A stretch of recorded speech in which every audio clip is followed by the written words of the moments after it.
Hey, hey, hey, what's going on, party people? Let me share this to investor season right now. All right, what's going on? Who just joined me? All right, give a couple seconds for some folks to get in here. I just want to talk about a few things that's like real pressing in today's society and economy. So just want some folks to come chime in with me, get y'all perspective on a few things. How's everybody doing on the Saturday? It's a glorious day. Got some good things going on. It's been a great week, man. I'm just like so energized and so pumped and so grateful and thankful. God's been so good, man. Just got a lot going on this week. Just launched the first truck of our trucking business. Got a property about to begin renovations on. Got a lot of good things, but with that said, a lot has transpired in the last week, in the last couple of weeks, in fact, throughout the country. And I just want to just share my random thoughts and perspectives on, what I see going on, not only across the country, but across the world, So I look at it and I get a lot of people asking me, what's my particular take on all the protests that are going on across the country here in York. What do I think about, social injustice and things of that sort? And you say, you're not ready for it yet, Marquise? You about to get it, bro. You about to get it. You about to get it. But yeah, so I just wanted to share a couple things. So all right, so my particular perspective, social injustice has always existed. Racism has always existed, And I've made some comments on my Facebook and Instagram pages that has just sparked a whirlwind of criticism, comments, and I don't post things to generate conflict and generate things, but it's just I have a lot of, I'll just lump together and just say non-black friends. I've moved around a lot for work. So I've lived in England, I've lived in Canada, I've lived in 9 different states across this country. I've worked in a lot of different cities. I've worked with a lot of people, whether it be Chinese, whether it be Japanese, whether it be, from India, blacks, whites, gays, straights. I've worked with a lot of people and I love people. And, I think people, in turn, return that generosity and that love that I exude out, I receive that back, right? So, does racism exist? Yes. Can a, white and a black person in the same city commit the same crime, have the same background, and get the same sentence? Not really. In my opinion, that doesn't really happen. But I will say this. Some of the best friends that I have aren't black. Some of the best experiences that I've had, flying on private jets, going on yachts, going, hiking, things of that sort.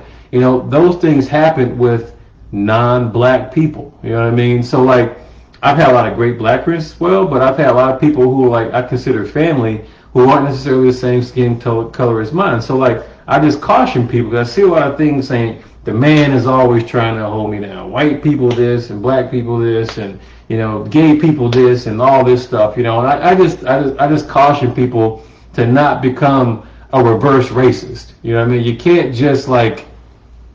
just classify an entire population of people based off the same result, right? Because we as black people don't want to be lumped in the same category as a few thugs who like to go and commit, crimes and whatnot, who are selling drugs and shooting up spots. We don't want to be lumped together with, the folks who are just doing those type of things. And the same thing, when I look across the country, I've seen quite a few, white women, white men, Asians. You got people all across this world, this earth, protesting, and a lot of these people protesting aren't the same skin color as mine. So I just want people to not be a reverse racist in a sense. You know what I mean? Now, granted, and I'll go there and say, I hear you, Marquise. Yeah, I'm gonna tread lightly, but I'm gonna say what I say, and I'm just gonna, I'm gonna let the chips fall wherever they may. I get tired people looking for validation and approval to feel the way they feel or to have the emotions they have. Look, here's the deal. I post stuff and I have these conversations and I get people, like I made a comment that what we're seeing right now across the country is no different than, the Boston Tea Party, or when the American colonists rebelled against Britain and said, no more, it's our God-given right to be free.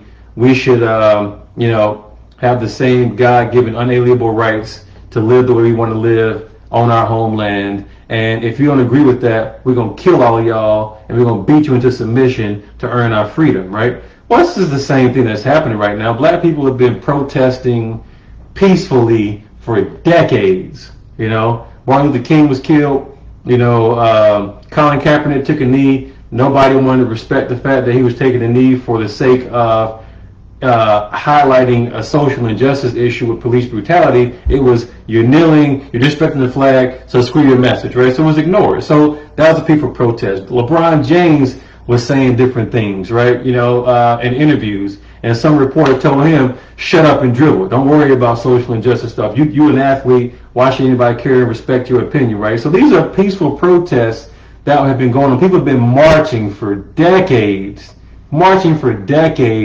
asking not even to be treated equally, just to be treated fairly.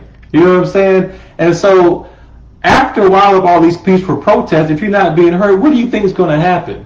If I can't come to you and beg you to give me what I deserve, what my God-given rights are, then eventually I'm going to arm up and I'm going to take it. And that's what's happening across the country right now. You know what I mean? So, like, as far as I'm concerned, I said what I said. I meant what I said. Like, you can't oppress a people or anybody for so long before they say enough is enough. I'm going to go take it, right? And there's all sorts of dichotomies, right? So, you've got armed protesters, in Michigan going and taking over state capitals with guns, yelling at cops, you know what I mean? And they were white. Now, if black people would have done that, I don't think the same thing would have happened. Donald Trump would have called them great, outstanding people for doing what they did, right? There's a dichotomy, you know what I mean? There's differences of opinion.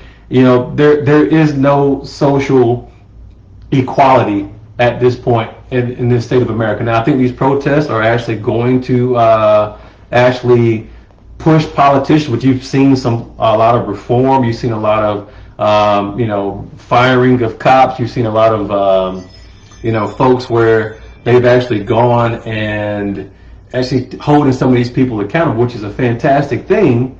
But it's going to take many, many, many more years before, we see any types of equality. All right. So I say all that to say, again, this is a video. It's going to be random thoughts. I'm just going to be coming from all over the place. So y'all bear with me.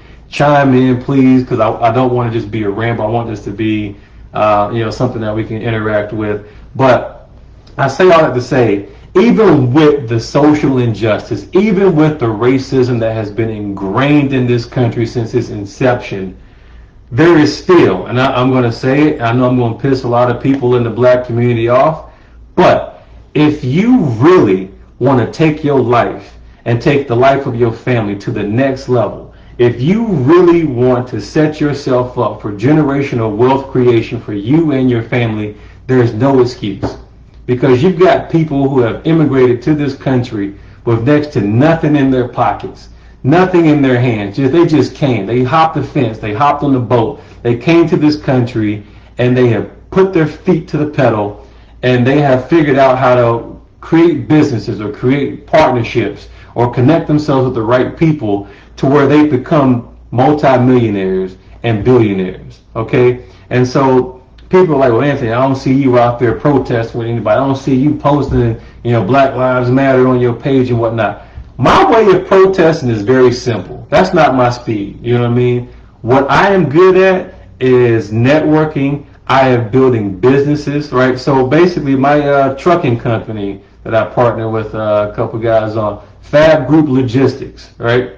Black-owned company. The drivers that we're hiring are either, black or Hispanic. I'm not singling anybody. I'm not saying I won't hire anybody of another persuasion, but that has been what's presented to me so far, and I'm giving those guys opportunity to create wealth for their families. But it doesn't stop there. So again, I'm not creating a trucking company just for the sake of making money. You know what I mean? Making money, I can do that in real estate or anything else which I've been doing. My way of helping people and what my ultimate goal is, and I can show folks, my goal is to create a hedge fund.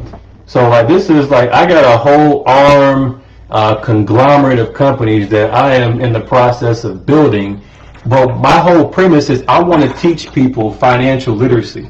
I want to come to folks who, are in these impoverished areas, who have not been given a fair chance, have not been given the same opportunities that I or anybody else or their, non-black, counterparts have been given, and teach you skill sets of real estate, teach you how to invest, convert people who are renters right now into homeowners, right? Because in the black community, you guys know people can do this and do that or whatever, but you better not do that around Miss So-and-so house, because she gonna either bust you up or she gonna call the cops on you, right? So people take a lot of more pride, in their communities and their neighborhoods and their homes when they own it versus sometimes when they're renting. So now I would love to start here in York, go up to Flint, Michigan, go up to Grand Rapids, some other cities around the country that has been forsaken by corporate America and by investors, and show these people, look, these are the concepts of financial literacy that you're not learning in high school, you're not learning in college. This is how you create wealth. And not only that, now you go out, you invest in these communities, and then when we start building them up, and I want to put the wall up and be like, look, corporate America, all you guys now, y'all ain't coming up in here and buying up and running all the mom and pop shops out of business and all that stuff. Now, you give us your money, we'll invest it for you, but you ain't getting no ownership or equity stake in it. You know what I mean? So that's my mindset. My way of protesting a system that was based on social injustice and inequality is to attack it and gut it from the right from the inside out. So if I can come in here in the system that has created and figure out ways to generate pandemic-proof, epidemic-proof, recession-proof businesses that I can bring people in, that they can create wealth for their families even during the downturn, and then be able to turn around and teach other people how to do the same thing, that's my way of protesting. So that is what is near and dear to my heart. So my real estate business is all about helping folks who are in difficult situations out of those situations, and helping people who want to be homeowners, who have credit, who have been forsaken by banks and corporate America and can't get loans and all that stuff. I'm helping them get into these properties in wonderful neighborhoods, right? So I'm able literally to pick people who would not normally qualify or be accepted in some of these ritzy neighborhoods, and I'm helping them get into these neighborhoods, but not only get into these homes, but stay in those homes, right? And so we're making neighborhoods that were normally, not necessarily they were exclusion, but not necessarily inclusion of folks who are in the minority. I'm helping people get in these neighborhoods and stay in these neighborhoods, So I feel really good about the work I'm doing. And, people asking me, well, how do you feel if, the companies that you like haven't issued a statement, on what they're doing regarding social injustices and whatnot? I couldn't care less. I really don't care what anybody else thinks about, that has a varying opinion of what I think about social injustice. I have been, racially profiled by cops. I've been detained before down in Corpus Christi, Texas, for fitting this description of me and a couple of basketball teammates of mine were walking around. We fit the description, so we were detained for a while until we were cleared from that situation. So I've experienced that. I have been in corporate America where I have been more educated, I have had more years of experience, and I've applied for a job and not gotten it for somebody who is non-black to come in with no experience, with less education, and have been asked to train those people to do the job that either I was already doing but didn't have the position for, or that a job that I had the skill set for but was overlooked for some reason. But still, even though I wasn't good enough to have the job and get the associated pay, I was good enough and respected enough to train this person on how to do that, right? So, I call it whatever it is, but at the end of the day, I know a lot of people are getting upset because folks are disagreeing with them, right? What up, Cliff? I appreciate you, bro. I appreciate it, man. I try to stay ahead of the curve, man. But people are getting upset because folks are on your timeline or on your Facebook page disagreeing with how you feel, or they're not validating your experience. They're not validating your opinion of how things. So what? Who cares? Who cares? Like, at the end of the day, if they agree with you, then what? What happens? Like, how is that helping the cause? How is that changing the tide of the situation? It's not. Who gives it? I don't care who disagrees with me. You know what I mean? It's like, and I guess that's part of the growth and maturity. And I'm not saying I'm holding anybody or anything like that. But what I'm saying is, I know that I am a child of God. I know that we are to be imitators of God. I know that we have the mind of Christ in God. So, like, I don't see myself as inferior to anybody. I don't care if it's a CEO. I don't care if it's the President of the United States. I don't care really and truly if it's God, because God said, come boldly to the throne of grace. He doesn't want us to have a sense of inferiority. He can't bless that. So if you guys really study the Bible, God wants us to be in his class. He said we are children of him. Jesus was the firstborn of many brethren. So if Jesus is your brother and Jesus is the Son of God, or in part of the trilogy, you have to think of yourself as not necessarily superior to anybody, but definitely not inferior to anybody, right? Because people will always treat you the way you allow yourself to be treated, right? Hey, Jen. So, like, if you see yourself as subpar, if you see yourself as just, an employee, if you see somebody as someone who can have their neck stood upon, then more than likely you're going to experience that in life, and it's just a sad truth.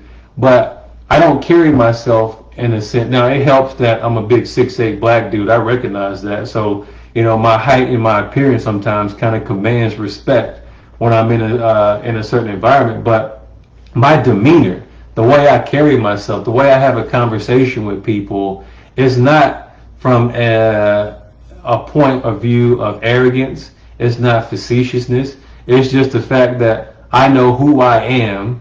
I spend a lot of time reconditioning my brain, reprogramming my brain, really understanding who God created us to be in this environment. And so, like, now, when I first created these different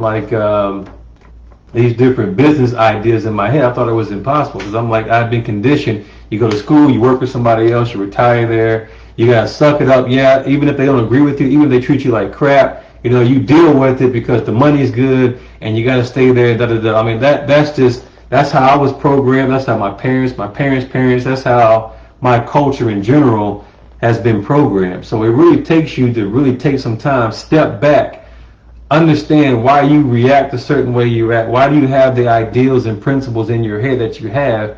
And then recondition yourself, because I'm telling you, we were not put here to be subordinate to anybody. We were put here to create the life that we want.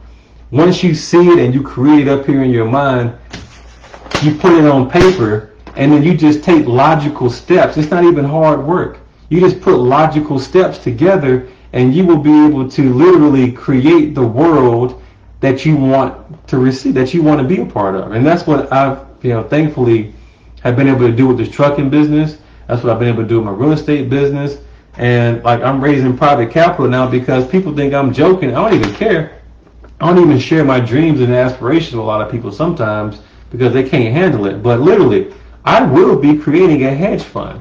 I will have people giving me money so that I can go invest in impoverished neighborhoods and build those people up, change the psychology of the area, build up assets and businesses in these areas, and then, sell and have other investors coming in. But yeah, I totally see me as a major fund manager here within the next couple years, being able to do stuff like that. And so my passion, my heart has always been around teaching and helping people who legitimately want to get to the next level, get there. I don't care if you're white, black, Hispanic, gay, straight, transgender. I don't care. If I can help you, I'm going to help you. That's just my heart. That's what I enjoy doing.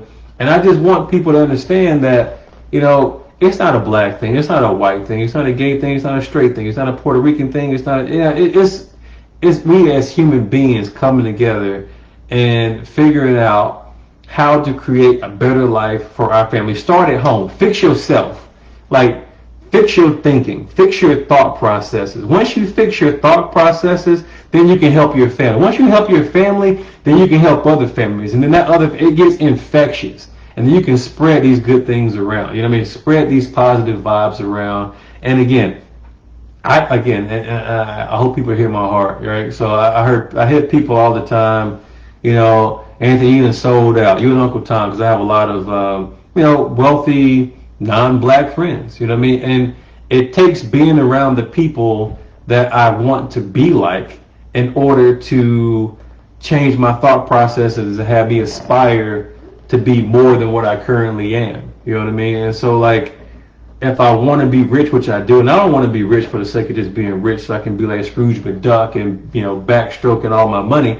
Like, if you want to be influential in this world, if you want to shift the focus, if you want to change and eradicate some of the policies or eradicate some of the politicians that are in offices creating some of these terrible policies that restrict, non-black people from having the same rights and justices and opportunities as the majority population, you got to have money. If you want to be influential in this life, you got to have money to get anybody's attention and respect. How do you think these rich people and these big businesses get all this legislation? Because they buy judges, they buy politicians, they fund these different campaigns, say, I voted for you, I raised all this capital for you, I got you all these votes now. I need you to restructure or, reclassify this area of the land so I can. That's how the world works. It's a corrupt system. So I tell people all the time, don't hate the player. You know what I mean? Like Donald Trump, I'm not a big fan of him. You know what I mean? He's done some things I agree with. He does more things that I don't agree with. However, I love how he don't pay taxes. People are like, why don't he show us? He can't show you tax. He ain't paying no taxes. So I'm not mad about it. I want to learn how he did it. You know what I'm saying? Like all these guys, like all these rich, wealthy folks who are in these businesses. Jeff Bezos is another one. People hate Jeff Bezos. Why? Because he figured out loopholes in the system and is capitalizing from it. Spend your energy not hating on people, but learning how they play the game, so you can play the game that way and you can win. You know what I mean? That's how you impact generations that come, by learning the game, figuring out what you can do to play that game, because the game has always existed. The game is the game. The players just change over time. You know what I mean? So learn the game, figure out what you can do, partner with other people who have done things that you would like to do, and then it will reprogram your mind to where you will reach out and you will find yourself doing things that you didn't even know you could do, right? And I can speak on this because just a short year and a half ago, I was a programmed employee. I was going to work for somebody till I retired. And now I realize that I can go create my own wealth. I can not only create wealth for me, I can create wealth for other families. I can teach people things that, I have just learned by reading books or watching videos or hanging with people who have done things that I want to do. And so, like, I'm impacting my sphere of influence, and I challenge you today to not waste a good crisis. I mean, this is a phenomenal crisis, y'all. Like, everything ain't all gloom and doom. Yeah, COVID sucked. It took out a bunch of people. Yeah, the economy crashed, but now it's building back up. It's fake, by the way, so don't get too excited about the stock market, because it's going to crash again and worse, and I'm waiting for that. Don't waste these race riots and all this distraction, all this crap. Use this time to figure out other opportunities to get wealth, man. Like, it's all about, if you want to make a change, if you want to survive and thrive in this economy, you need money. And you need to figure out different ways to get guaranteed money, no matter what the economy does, no matter what the next pandemic is. And if you want that, if you're interested in that, y'all reach out to me, inbox me. I get literally tens, sometimes 50. I had one week where I had 100 different people that I don't even know inbox me, asking for different things, asking for content, asking for situation, or asking for guidance on how to structure a deal. Look, man, I'll help as many people as I possibly can. So if y'all want that, reach out to me. If you got idle cash sitting around, you want to invest in real estate but don't know how, I can make you a bank. I can teach you how to loan that money out safely and invest it. If you're interested in any of that stuff, y'all reach out to me. I'd love to help you. So be blessed. Have a wonderful Saturday. I know I was all over the place and just random shooting, but I just want to share this stuff, man, because I've been watching a lot of things, and I think people are easily distracted when you got to figure out what's your main goal in life and keep the main thing, like Steve Covey said. So y'all think about that. Love y'all. I'll be posting some more videos like this, but just want to get that off my mind, off my chest. So y'all be blessed. Love y'all. Have a good day.